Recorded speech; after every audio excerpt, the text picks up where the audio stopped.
ચાલો મિત્રો, પ્રશ્ન કંઈક આવો છે. એક કાર 7 કલાકમાં 420 કિલોમીટરનું અંતર કાપે છે, તો તેને 6 કલાકમાં સમાન અંતર કાપવા માટે તેની ઝડપમાં કેટલો વધારો કરવો જોઈએ? પહેલા તો આપણને સામાન્ય ઝડપ મેળવવી પડશે. સામાન્ય ઝડપ શું મળશે? તો કે ઝડપનું સૂત્ર આપણને ખ્યાલ જ છે, ઝડપ બરાબર અંતરના છેદમાં સમય. તો અંતર કેટલું આપેલું છે? 420 છેદમાં સમય 7. 7 6 42 ને 1 0 એટલે 60 કિમી પ્રતિ કલાક. પહેલી ઝડપ શું છે? 60 કિલોમીટર પ્રતિ કલાક.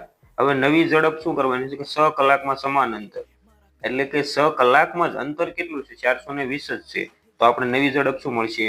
તો કે 420 ભાગ્યા સમય કેટલો થઈ ગયો છે હવે? 6 કલાક. તો 6 તો 7 6 42 તો 70 કિલોમીટર પ્રતિ કલાક.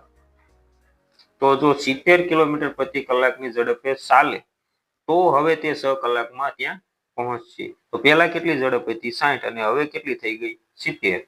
તો આપણને પ્રશ્ન એ પૂછેલો છે કે ઝડપમાં કેટલો વધારો કરવો જોઈએ.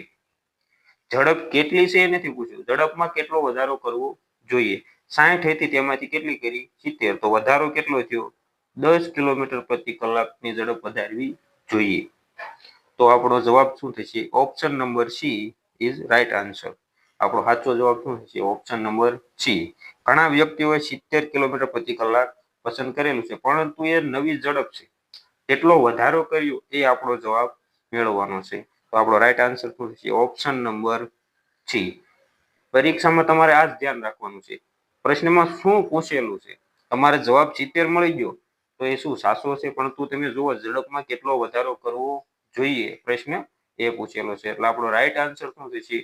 ઓપ્શન નંબર સી, 10 કિલોમીટર પ્રતિ કલાકની ઝડપ વધારવી જોઈએ.